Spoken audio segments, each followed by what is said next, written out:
Well, hello and welcome. Thank you for joining us today. I'm Rev Cassandra Rae, Spiritual Director of the Center for Spiritual Living White Rock. We're an inclusive spiritual learning center based in the White Rock, South Surrey area of British Columbia, Canada. And we practice and teach tools for transformation, authentic self-expression, and conscious living. So wherever you are on your path, whether you're soaring or struggling or both or all of it, there's a place for you here. And I'm glad that you're here. As we begin today, I would like to take a moment to respectfully acknowledge that I live and work on the traditional unceded territory of the Coast Salish nations, including Coquitlam, Tsleil-Waututh, and Stalo nations.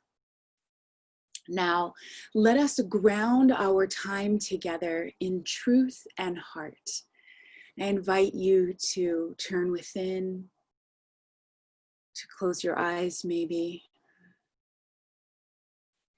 and just let everything else fade away. Just notice any stress in the body, mind, and simply let it fade away.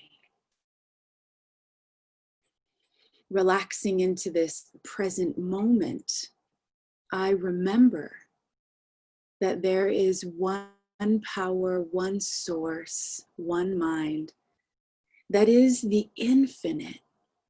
I know that it is unconditional love and such power, just naturally and organically expressing and expanding as everyone and everything. So I take a moment to remember that that includes me. That includes each and every one here today. An amazing community of individual expressions of this one infinite love. How amazing, how beautiful. So what I know of this time together is that it is blessed and guided by this source of love and power,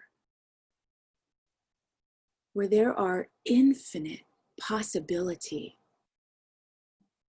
And so I remember that as such, each one of us is endowed with this power to call into life that which we want to experience.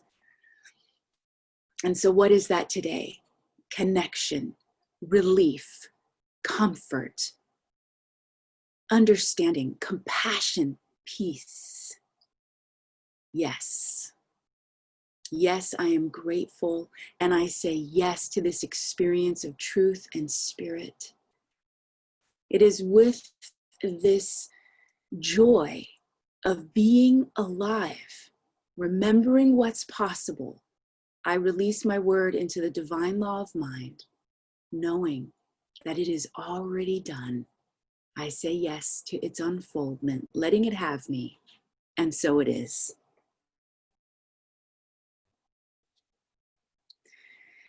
So today, we're moving forward with authentic connection.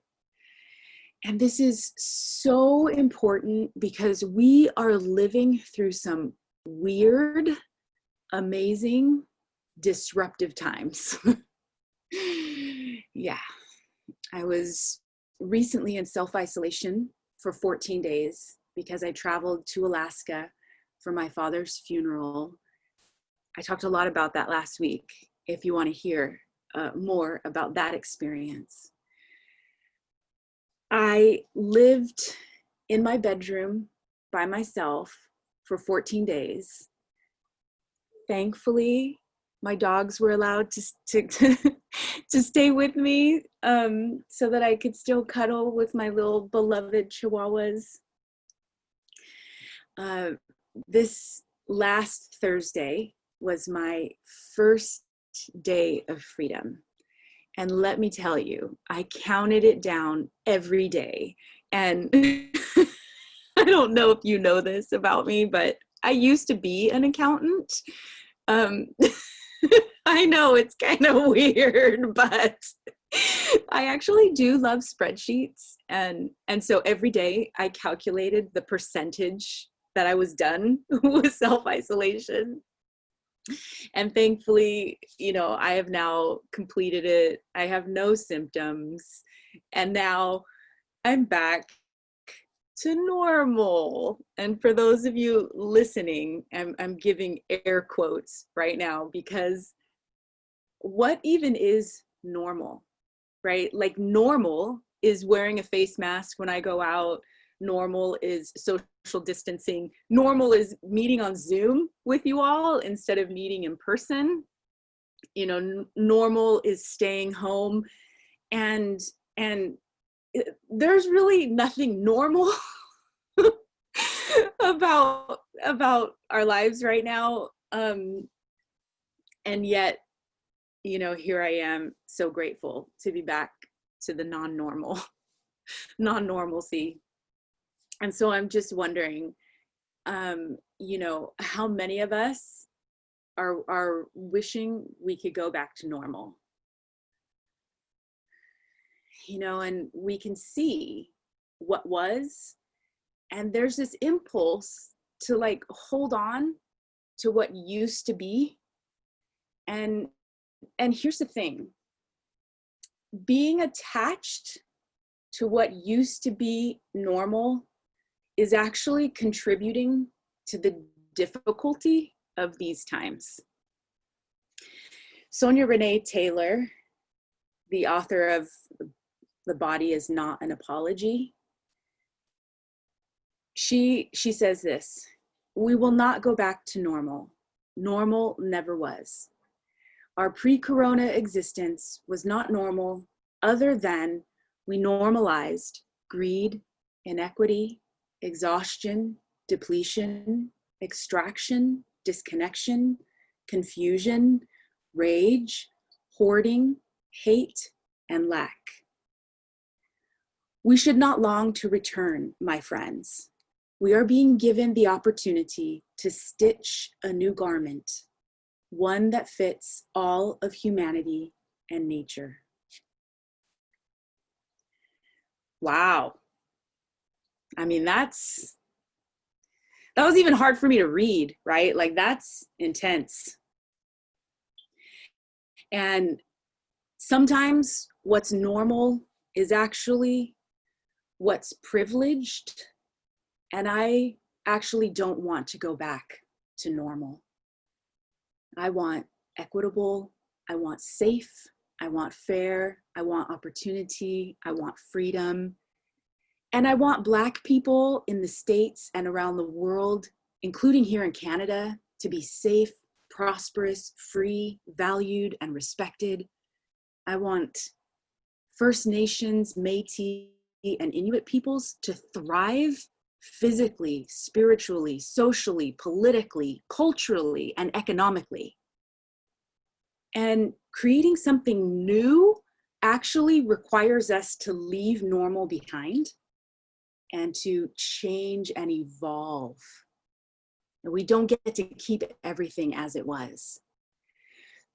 So every time you find yourself thinking some version of, I wish we could go back to normal, I would like for you to pause, take a deep breath, let it go, and remind yourself that we are stitching a new garment. It's actually going to be better than it was before. And that does require us to let go. And we can move forward with authentic connection.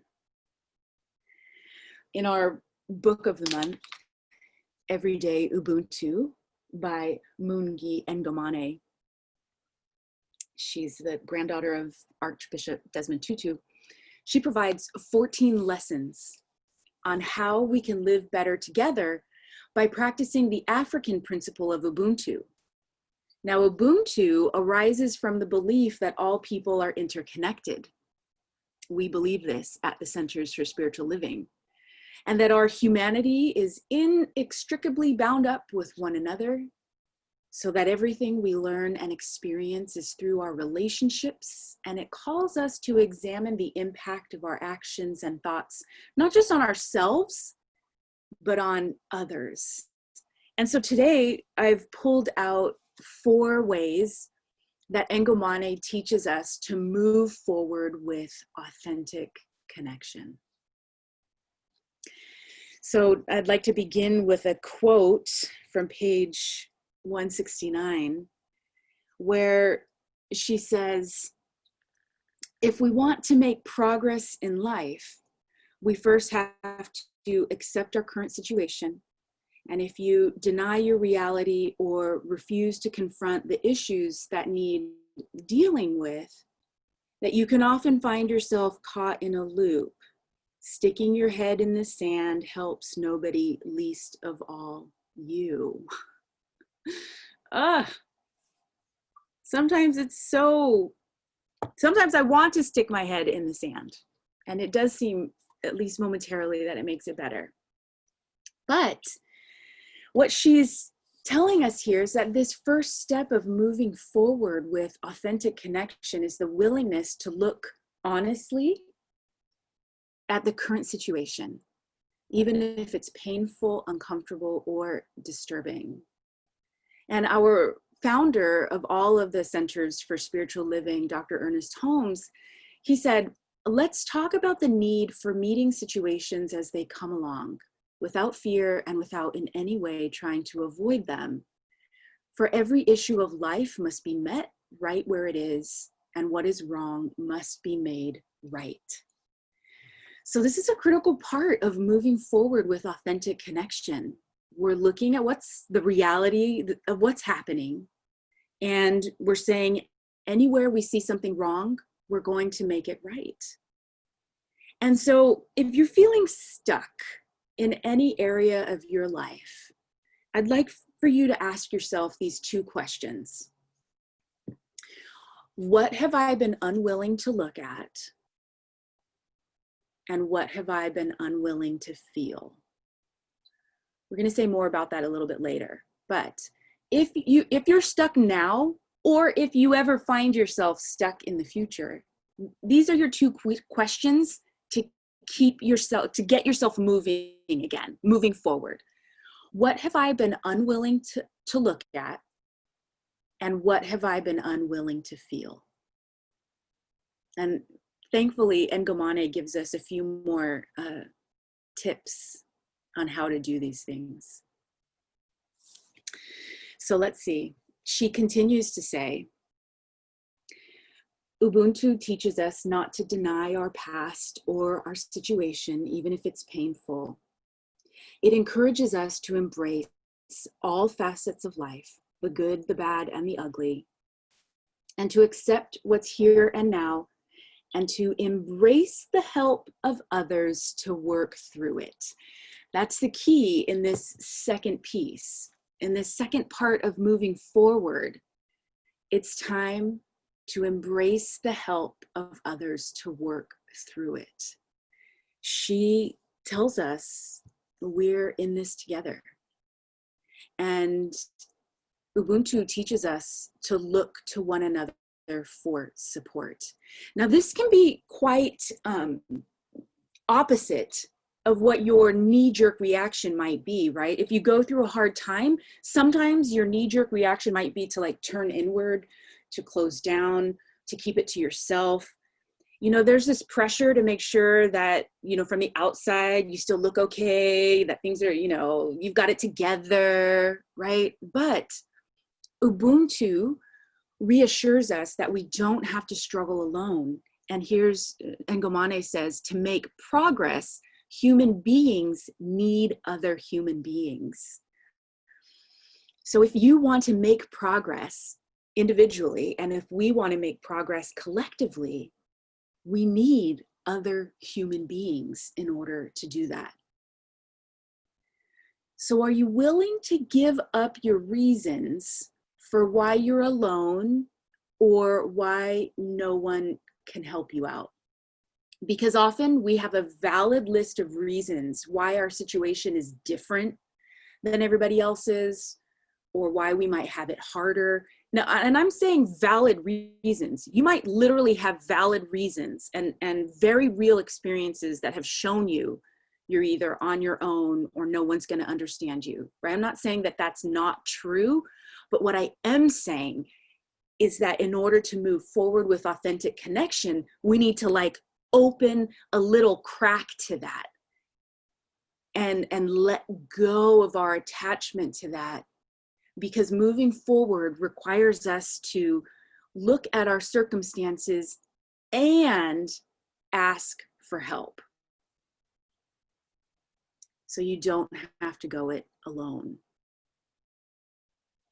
So that's that second piece. Ask for help. Letting people in to let them know what are your actually true circumstances. And when you think about it, how many people are actually privy of what's actually going on in your life right now? Not just how it looks from the outside, but what's actually happening on the inside. This is our chance to let people in with that. Why? Because it will help us move forward, help you move forward.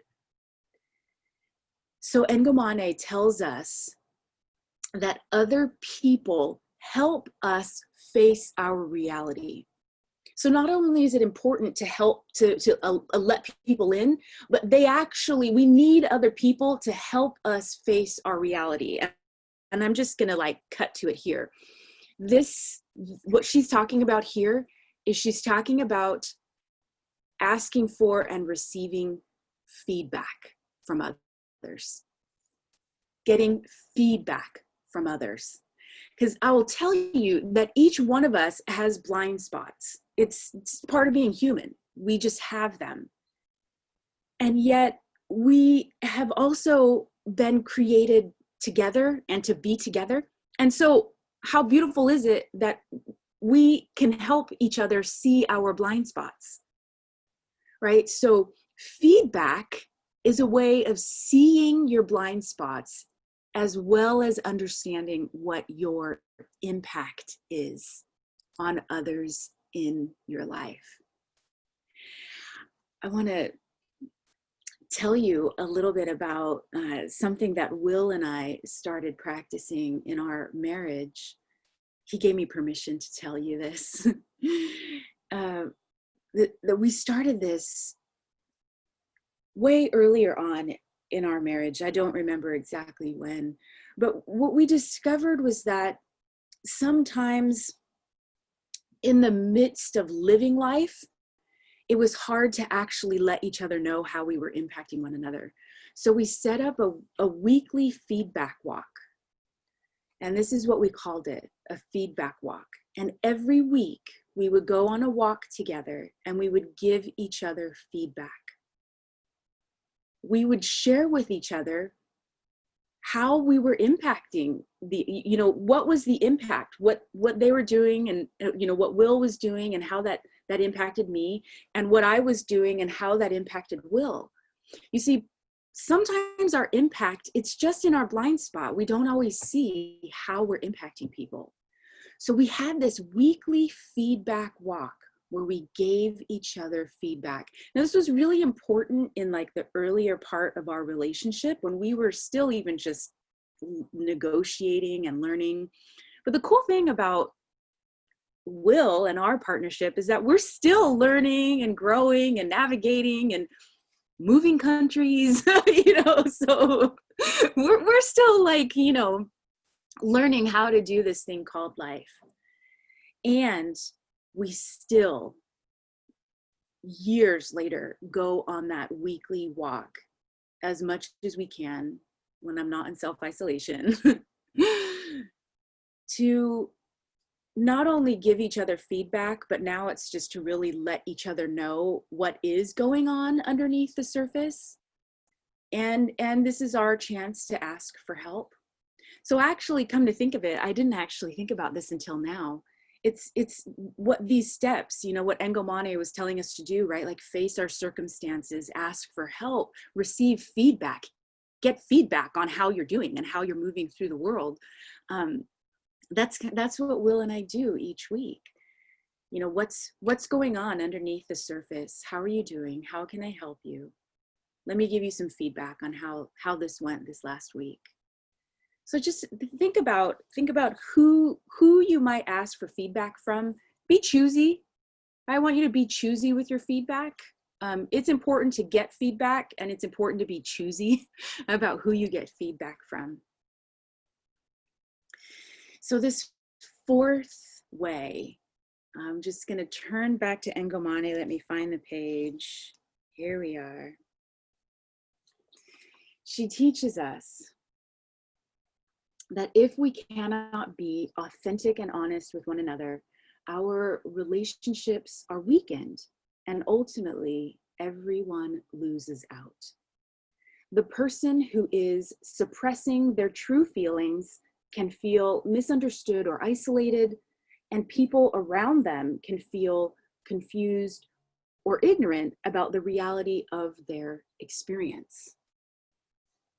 Okay, so Ngomane is calling us not only to get real about what's going on and to feel what that feels like, but she's also calling us to share those feelings with others. You know, she explains, right, that when you don't share your feelings with others, like not only does it hurt you, like you might feel misunderstood and isolated, but those you care about can also feel confused or left in the dark or left behind. And that doesn't feel good. So your unwillingness to reveal what's happening inside of you has an impact on you and those that care about you and those that you care about the most. She recognizes that it's human nature, just finding this quote, that it's human nature to want to shield our eyes from hard realities and pretend that things are not as bad as they seem. This sometimes feels like the best option. However, if you face up to the worst thing, you then have a chance of finding a solution, and you get to decide the ending of the story. You get to decide how we get to grow and evolve, change, and create moving forward. So if you face the deeper truth, and sometimes it's the darker truth about what's happening, how you feel, and the impact on the world and others, that is what gives you the opportunity to write the end of the story. So I want to encapsulate all of those things that she's calling us to do, right? Don't deny it. Be honest. Receive help and support. Ask for feedback, and absolutely share how you're feeling. She's calling us to turn to one another with new depth, with courage, and with empathy. And truly authentic connection requires those things. It requires a deeper look. It requires your courage to be vulnerable and your empathy, not only for yourself, but for others. And man, there are so many of us suffering right now. I know this firsthand. But when we're willing to let go of what was and embrace the opportunity to create something new, this is when we can move forward with authentic connection. This is how we can write a new ending, how we can create a new reality that is more inclusive, that extends safety, prosperity, and freedom to more than just those who already have it. This is our opportunity. We are stitching a new garment, and I am actually looking forward to what's next, because I know without a doubt it is better than what we had. And so it is.